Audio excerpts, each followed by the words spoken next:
What's going on, everybody? My name is Sean Pierce Johnson, and welcome to my YouTube channel, where today I am going to have the immense pleasure of walking you through a pedal that I have been wanting for a very long time, because it's an improvement on one of the most essential pieces in my collection. Today we're going to be taking a look at the Walrus Audio Mako ACS1 mkII. A little over 4 years ago, Walrus Audio sent me the Mako ACS1 mkII to do a demo and review of.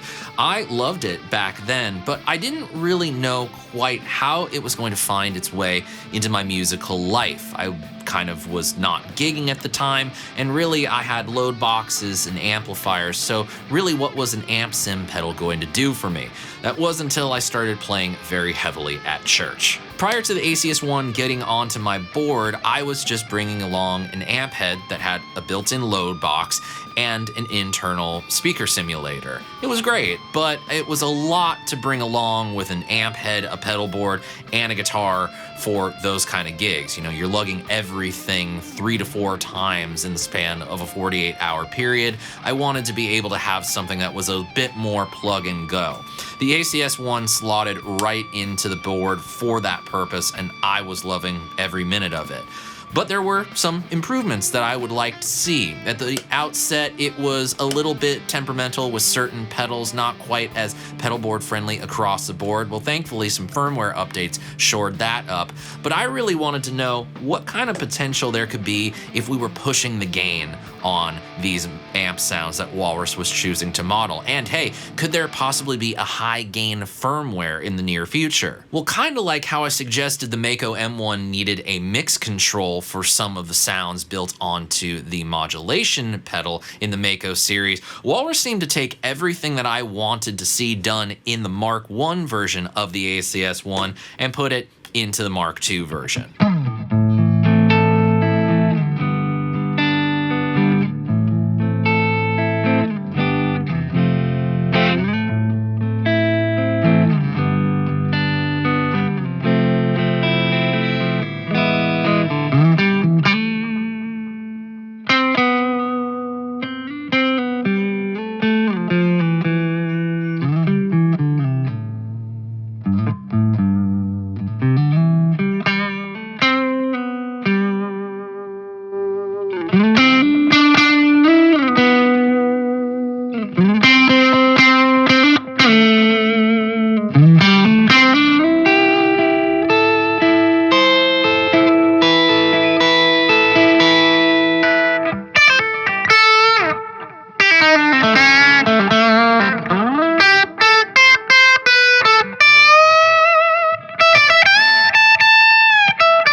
first, let's talk about how these two pedals are similar. Both the Mark I version and the Mark II version are stereo in, stereo out amp sim pedals.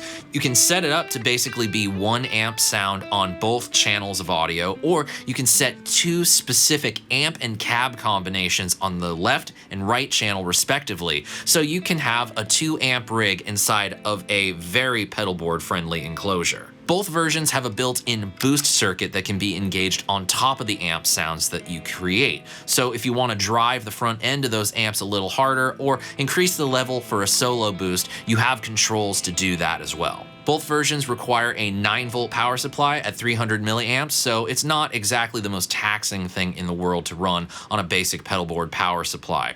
There's a USB in allowing you to connect to load your own IRs or do any firmware updates, and there's also a headphone out, so if you'd like to practice silently with headphones, you can just plug in with an 8-inch headphone jack. But there are far more differences with the ACS1 Mark II than meets the eye. Let me get into them really quick so that we can get to hearing how this thing sounds. First off, the second row of knobs has been replaced with a row of rotary encoders, and each of those also functions as a button to allow you access to further editing features. Now, you'll also notice that the 3 toggle switches that were on the Mark I version are completely gone and replaced with what I believe is an OLED screen. Functionally, you're going to find that the screen reads out your EQ settings for bass, middle, and treble. You're also going to be able to press down on the buttons to switch between the different amp types, the different cabs that are available to you, as well as whether or not you're editing a sound on the left channel, the right channel, or both channels. Other functional changes are that all the jacks from MIDI in, MIDI out, headphone in, as well as USB out are all now on the top of the enclosure, and they're all far smaller, using 1/8 inch for the MIDI in, MIDI out, and the headphone jacks, and a USB-C connector for the USB output.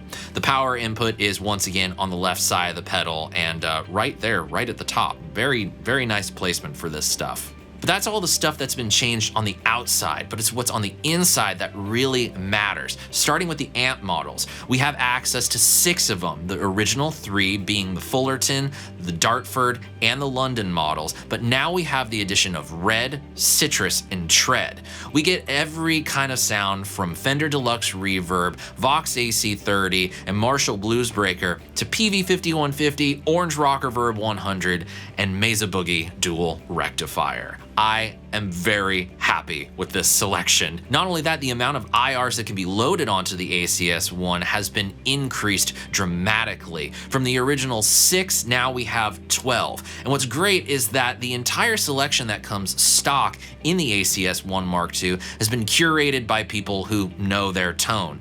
The matching IRs for the Fullerton, London, and Dartford amplifiers have been curated by Dave Hislop and Kenyon Reed from Tone Factor. And then as far as the modern cabs go, all those have been captured by Justin York from York Audio and feature a whole lot of great cabs to pair up with those 3 high gain amplifiers. We have a couple Mesa oversized 412 IRs, we have some Carey Wright 412s, as well as some Marshall 412s. So we don't necessarily get what I would call matching cabs, we get good pairing cabs with the high gain amplifiers. So I've given you a brief idea of what the similarities and the improvements are between the 2 versions of the ACS1, but it all really doesn't matter much because we need to hear how this thing sounds. So I've put together a little pedal board for the majority of this video. From the guitar, we're going down to a Boss TU3, of course, to keep the guitars that we use in tune. From there, we have the Chase Bliss Brothers AM because it's just a fantastic pedal, and then after that, going out mono from Brothers AN, going mono into the Walrus Audio mkII analog delay. This is a video I cannot wait to make for you guys, so stay tuned for that. And then out stereo from the mkII delay, we are going stereo into the Mako ACS1 Mark II. Out stereo, we are going into a Warm Audio WA273. It's a 2-channel Neve 1073 style preamp that I really am just using as preamp. There's no extra EQ, but it's got that Neve 1073 goodness that I think pairs really nicely with the ACS1. So what I want to do right now is show you some of the sounds that you can get from the different amp types that are available on the ACS1 Mark II. All of them we're going to try to go for something a bit more clean and then something a lot more push so that you get an idea of gain range. Let's start by going out with the Fullerton model. That's going to be most closely related to a Fender Deluxe or Twin Reverb.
now 3 types of reverb that you can put onto your sounds on the ACS1 mkII. You don't just have a room sound. You have room, hall, and spring. Now, I've dialed up my clean guitar patch that I use for mostly praise and worship gigs, but it also works for other stuff too.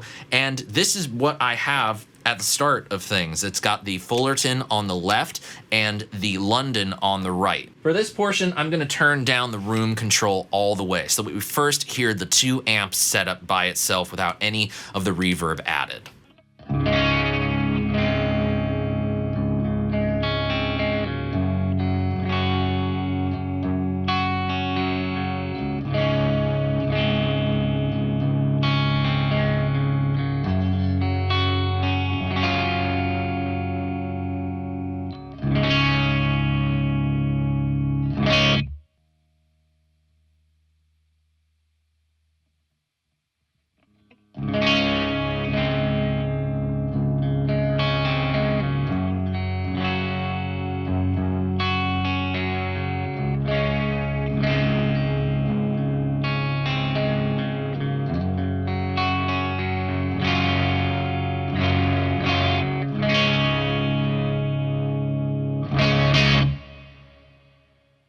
Now, you may think to yourself, that doesn't exactly sound like a room like I'm used to hearing on the Mark I. That's because I've changed it to the hall. Let me show you how you change the reverb type. First things first, you're gonna take 2 fingers and you're gonna press on the left and the middle rotary encoders on the second row of knobs.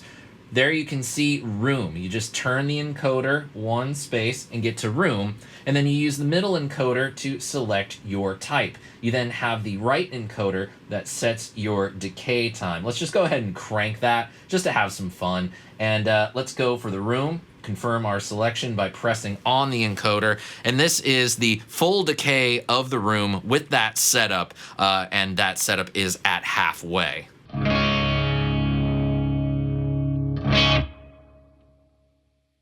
You know, that's not bad in and of itself. It's maybe a bit overkill, but it is kind of fun.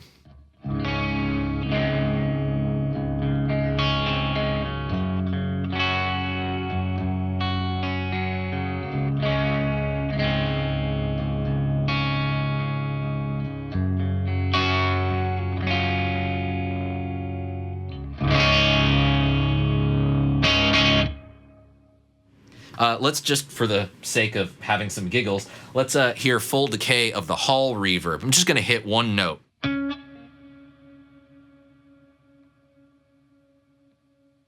Okay, yeah, that's really fun.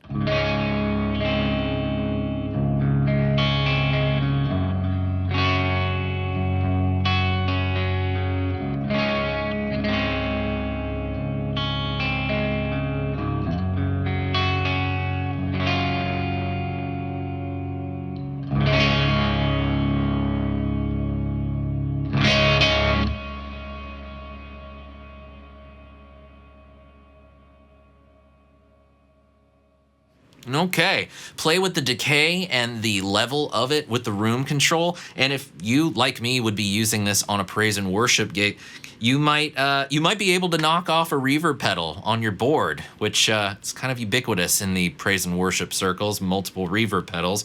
But this will serve as a great foundational one. Now let's check out the spring. So if there's one thing I know about spring is it's got a thing, it's got a sound that we need to hear. Turn it up all the way. Yeah, it's got the floingy, springy, sproingy, drippy thing.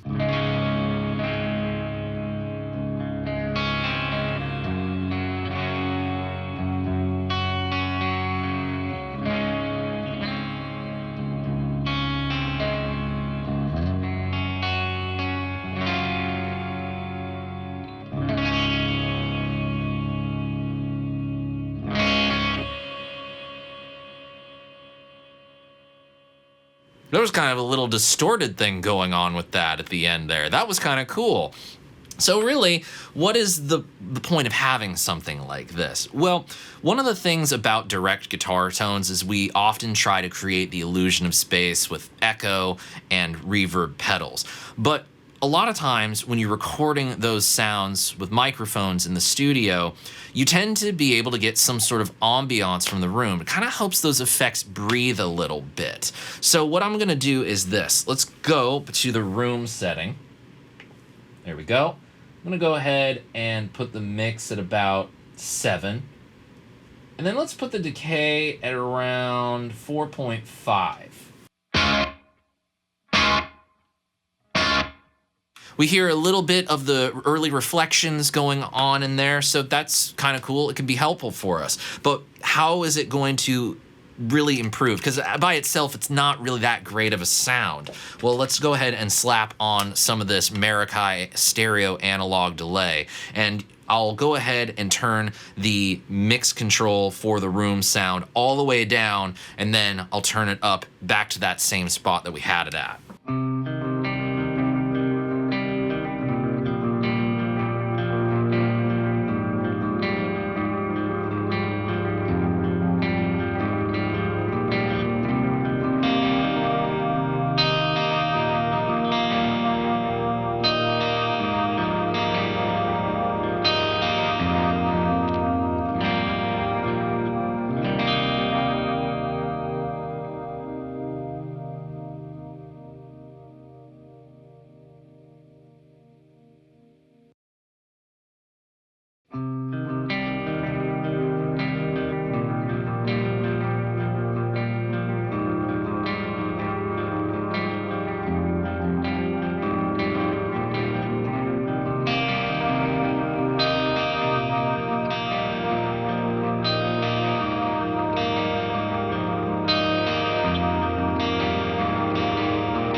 Now, the eagle-eyed viewer will have seen just underneath room is the word gate. That means we have a built-in noise gate on the ACS1 mkII. And thank goodness, we've got 3 huge rockin' high-gain amplifiers to contend with. So it's nice to not have to go out and get a noise gate pedal. It has 2 very simple controls for release and threshold, which is really all you're gonna need. And it really helps chomp down on the amp noise a lot. I've gone ahead and dialed in the preset for my favorite 2 amp sound, which is the Citrus model, the Rock Reverb 100 on the left, and the Tread, which is the dual rectifier model on the right.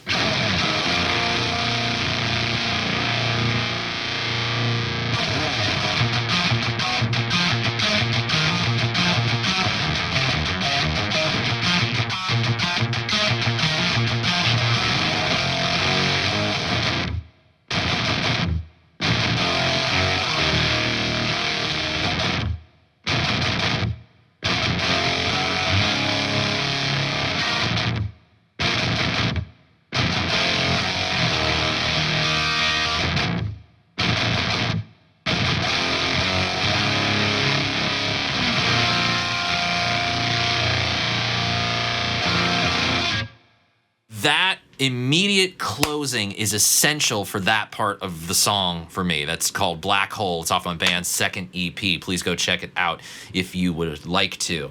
But if I didn't have the gate on there, and I can very easily turn back the threshold and you can hear the noise that's prevalent. You'd be hearing it like this.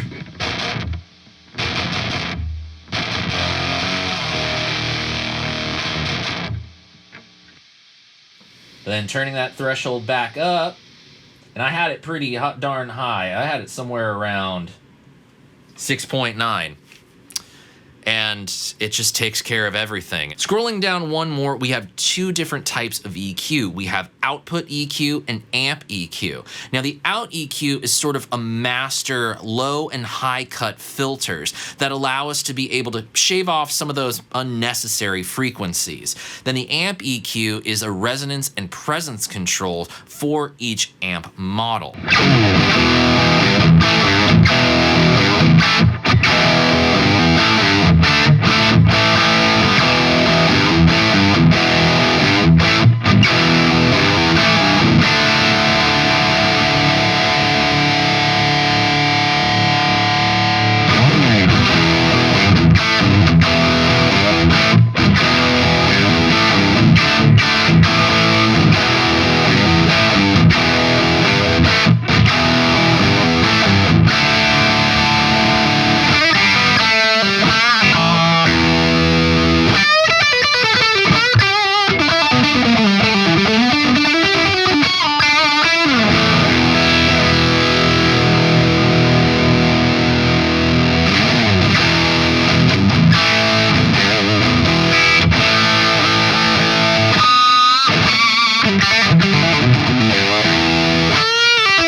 Some of you may have noticed that at first listen, we really had to go to those extremes to hear what the out EQ was doing. But that kind of subtractive EQ often makes it so that your guitar sits better in a mix. If your guitar sound is taking up too much of the extreme lows or the extreme highs and it's not sitting nice and cozy in the middle where it likes to be, you're not really going to get heard. So having this at your disposal and in a very easy way to adjust it is a fantastic tool live or in the studio. Now, when it comes to the other double menu that you access via pressing down on both the middle and the right rotary encoders, you get access to the ability to bypass either the IR block or the amp block. So if you would rather just use the ACS1 as an IR loader pedal, you can very easily do that. You can use it in a wet, dry, wet guitar rig for direct recording if you so choose. Oh, there's an idea.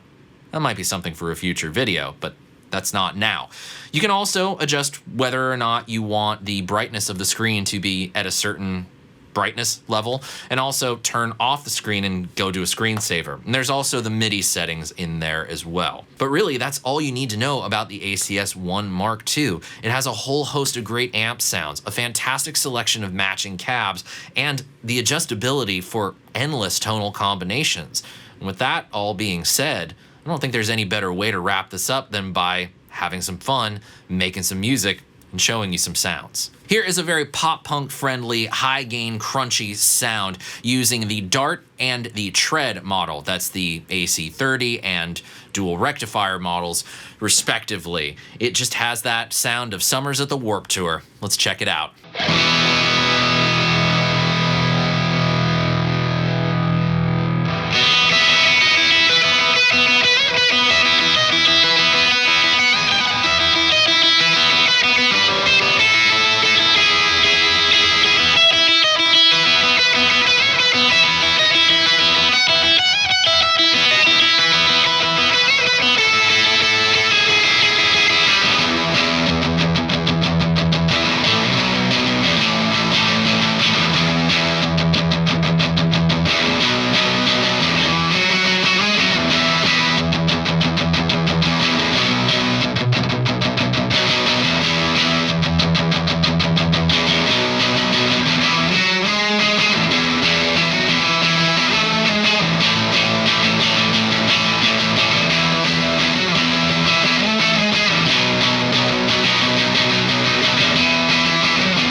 Earlier on in the video, we heard my favorite clean sound to demonstrate the room control, but now I'm going to show you what I like so much about it. Not just because of the amp setup that I have, which uses the Fullerton sound on the left and the London sound on the right, a Fender Marshall stereo combo, but I just love it as a great clean sound that works incredibly well with pedals. And this is what I use almost every time that I'm playing at church. I have that little pedal board going and we're gonna hear everything. So let's take a listen to it.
The 7 string is out and tuned to drop A, and we're about to get genty, or at least as genty as I can get. I like to run a boost in front of this one, and I'm going to use the overdrive from the Brothers AM, and I could use an 808 or whatever for the same kind of purpose. But I think even using that with the ACS1 shows you how well this thing takes pedals as boosts, as distortions, whatever. It does a really great job.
And there you have it, my friends. That is the Mako ACS1 mkII amp and cab sim pedal from Walrus Audio. Somehow they succeeded in making an absolutely indispensable piece of gear for me more indispensable. Since I got the original one 4 years ago, it's been on every iteration of the board that I use to play at church anytime I play, whether it's for Sunday services at multiple campuses, whether it's midweek prayer hours, or if it's the youth services. This is the centerpiece. But now with the Mark II, I see myself using this in far more than just the church context. I've got all the high gain amp sounds that I would want. My main high gain amp is an Orange Rock Reverb 100, so the fact that they actually put my favorite high gain amp into this pedal, it serves exactly the kind of purpose that I would want it to serve. The clean sounds have always been great, but now I've got high gain in a very small package.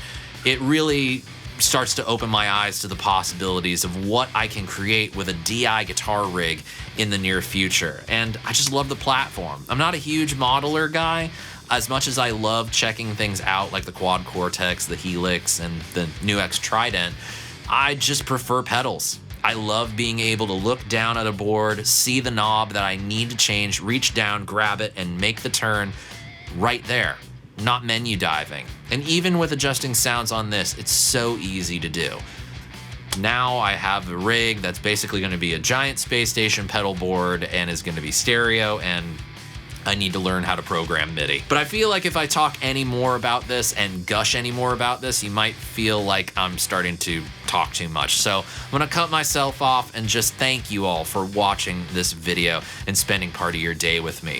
If you have any questions about the Mako ACS1, whether you have an original one or you're looking to upgrade to this version yourself, whatever your questions are, please use the comment section down below, and I would love to help you decide whether or not this is a right fit for you. But if you have any other questions about it, or maybe you'd like to hear some sounds, you can leave the suggestions in the comment section down below as well. And I hope you enjoyed watching this video as much as I enjoyed making it for you.